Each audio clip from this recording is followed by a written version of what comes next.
ناظرین، وسیلہ Urdu T V آپ کے روبرو ہے۔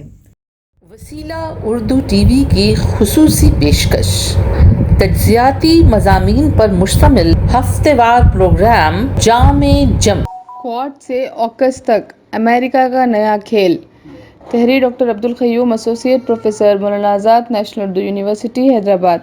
پیشکش ڈاکٹر زرینہ مہر۔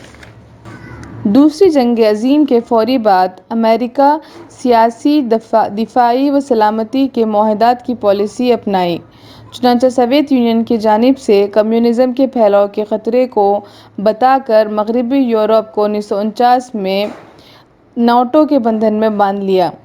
اس کے بعد 1951 میں Japan, Philippines, Australia, New Zealand کے ساتھ سے فریقی قومی سلامتی کا معاہدہ کیا جو ANZUS معاہدہ کہلایا۔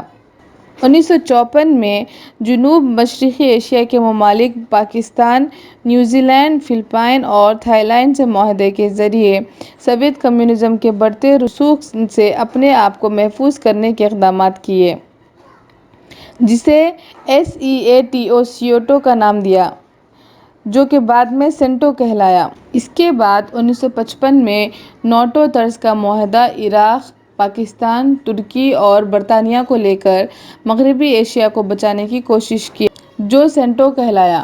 یہ بات واضح رہے کہ امریکہ 7 دسمبر 1917 میں پہلی جنگ میں داخلے کے وقت جو پالیسی بیان دیا تھا وہ یہ تھا کہ جنگ کو روکنے کے لیے جنگ کرنا پڑ رہا ہے، اور دوسری جنگ میں 7 دسمبر 1941 کو دوسری جنگ میں حصہ لینے کے بعد جو بیان جاری کیا تھا وہ کافی دلچسپ تھا۔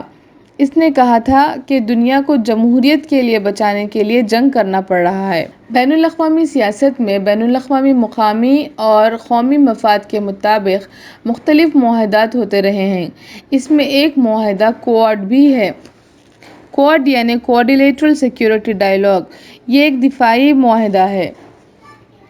معاہدات عموماً دو طرفہ یا ہمہ طرفہ ہوتے ہیں، لیکن کوارڈ معاہدہ ایک چوطرفہ معاہدہ ہے جو امریکہ، ہندوستان، آسٹریلیا اور جاپان کے درمیان 2017 میں ٹرمپ نظم و نسق کی نگرانی میں طے پایا تھا، جس کا بنیادی مقصد آزادانہ، کھلے، خوشحال ہند بحر الکاہل علاقے کو بتانا یا حاصل کرنا تھا۔ اس کا آغاز 2017 میں منعقدہ آسیان کانفرنس سے ہوا تھا۔ امریکہ، ہندوستان، آسٹریلیا اور جاپان کو ہند بحر الکاہل علاقے کے ممالک سمجھا جاتا ہے۔ حالانکہ ہندوستان کی سرحدات سے بحر الکاہل کا ساحلی خطہ نہیں لگتا، لیکن جہاں دل ملتا اور ذہن کی وسعتیں ہوں تو تمام دوریاں نزدیکیوں میں تبدیل ہو جاتی ہیں۔ 2007 میں آسیان کانفرنس کے دوران وزیر اعظم جاپان شنزو ایبے نے بحر الکاہل ممالک کے درمیان باہمی تعلق کے ایک معاہدے کی بات کی تھی۔ تاہم منیلا، فلپائن میں منعقدہ 2017 کی آسیان کانفرنس کے دوران طے شدہ معاہدہ اور کوارڈ تنظیم کے قیام کے بعد مارچ 2021 میں واشنگٹن میں پہلی چوٹی کانفرنس منعقد ہوئی۔ 2007 سے شروع ہوئی کوششوں میں 2021 میں اچانک تیزی کی وجوہات میں چاروں ممالک کے اہم مفادات ہیں۔ بحر الکاہل کئی براعظموں اور کئی سمندروں کے ساحلوں سے لگا ہے، جس کی وجہ سے ان چار رکن ممالک امریکہ، ہندوستان، آسٹریلیا اور جاپان کے سمندر بھی جڑے ہیں۔ چنانچہ اقوام متحدہ کی رپورٹ کے مطابق اس سال 42% عالمی برآمدات اور 38% درآمدات ان سمندری راستوں سے گزری ہے۔ اس کے علاوہ امریکہ کی $1.9 ٹریلین کی تجارت اس خطے سے ہوئی ہے۔ اس خطے کا زمینی رقبہ پورے گلوب کا 22% اور دنیا کی آبادی کا تقریباً 60% اس خطے میں بستا ہے۔ اس کے علاوہ جنوبی چین کے سمندری حدود میں چین کے بحری جہاز دندناتے پھر رہے ہیں۔ چین کے سمندری جہازوں سے اس خطے کی تمام مملکتیں بشمول ہندوستان کو خطرہ محسوس کرنے لگے ہیں۔ امریکہ کے مطابق اس خطے کی تمام جمہوری قدروں کے حامل ممالک کے لیے چینی عزائم سے ان ممالک کو زبردست خطرہ ہے۔ ہانگ کانگ اور چین سے علیحدہ ہوا ملک تائیوان کے لیے بھی چینی عزائم خطرناک ہیں۔ اس کے علاوہ کوڈ کے چاروں ممالک سے چین کے تعلقات یکساں اور بہتر نہیں ہیں، بلکہ تعلقات میں ہمیشہ کھٹاس ہی رہی ہے۔ کوڈ کی اثرنو تشکیل پر چینی سفیر برائے جاپان نے تبصرہ کرتے ہوئے کہا کہ نئی کوڈ سفارتکاری سرد جنگ کی ذہنیت کو پیش کرتی ہے، جو کہ 100% عہد رفتہ سے تعلق رکھتی ہے۔ چینی سفیر نے بنگلہ دیش کو وارننگ دیتے ہوئے کہا کہ بنگلہ دیش اگر کوڈ میں شامل ہوتا ہے تو اس کا اثر بنگلہ دیش چینی تعلقات پر پڑے گا۔ اس کے جواب میں بنگلہ وزیر خارجہ عبدالمومن نے کہا کہ ہم اپنے فیصلے خود کریں گے۔ ہندوستان کے کوڈ میں شمولیت پر چین نے ناراضگی کا اظہار کیا۔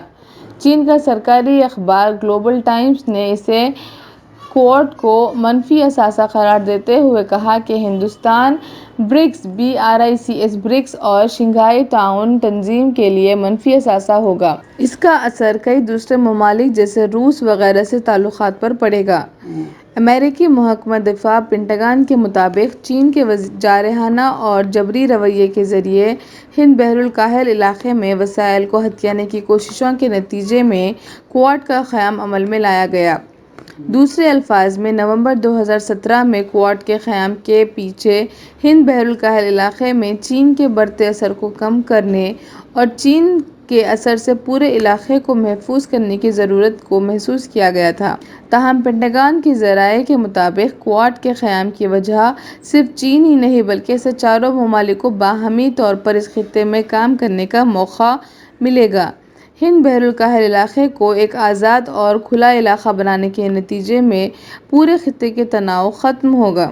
عالمی قائدین بھی چین کی سرگرمیوں کے خلاف اسی خطے کو آزاد رکھنے کی ضرورت پر بات کر رہے ہیں، چونکہ چین پورے جنوبی چین کے سمندر پر اپنی عملداری کو بتا رہا ہے، بلکہ اس خطے میں چند ایک مصنوعی جزائر بنا کر فوجی تنصیبات کو قائم کیا ہے۔ چین نے کوڈ گروپ کو انتباہ دیتے ہوئے کہا کہ کوڈ کو اس خطے میں مزید کوئی مدد نہیں ملے گی اور کہا کہ متعلقہ ممالک چین کی ترقی کو دیکھتے ہوئے اس خطے کے ممالک کے ساتھ مزید تعاون و استحکام دیں گے۔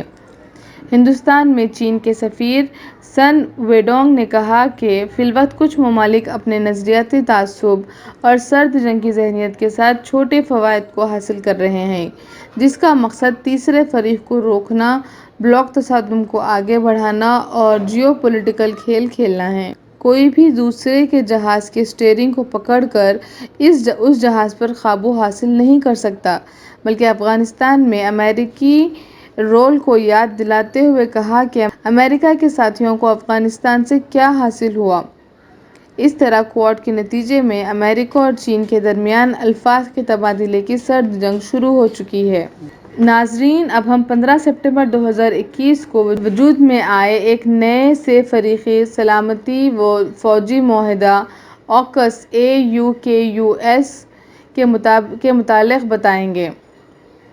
15 ستمبر کو ہند بحر الکاہل علاقے کے سلامتی کے لیے ایک فوجی معاہدے کا اعلان آسٹریلیا، برطانیہ اور امریکہ نے کیا۔ وزیر اعظم آسٹریلیا اسکاٹ موریسن نے وزیر اعظم برطانیہ بورس جانسن اور امریکی صدر جو بائیڈن نے کسی ملک کا نام لیے بغیر اس معاہدے کا اعلان کیا تھا۔ تاہم وائٹ ہاؤس کے گمنام ذرائع کے مطابق ہند بحر الکاہل خطے میں چین کے اثر کو روکنے کے لیے معاہدہ کیا گیا۔ اس معاہدے کے نتیجے میں آسٹریلیا کی سائبر صلاحیتوں، مصنوعی ذہانت اور زیریں سمندری صلاحیتوں میں اضافہ ہوگا۔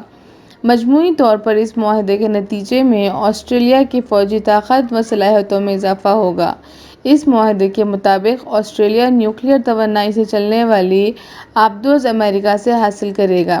یہ آبدوز سمندر میں 350 فٹ کی گہرائی میں بھی چلے گی۔ یہاں یہ بتانا ضروری ہے کہ آسٹریلیا نے 2016 میں فرانس کی ایک کمپنی نیول گروپ سے 12 آبدوزوں کو آسٹریلیا میں بنانے کا معاہدہ کر کے اس کمپنی کو ٹھیکہ دیا تھا، لیکن اس کمپنی کی جانب سے چلنے والی آبدوز نیوکلیئر توانائی سے نہیں بلکہ ڈیزل سے چلنے والی تھی۔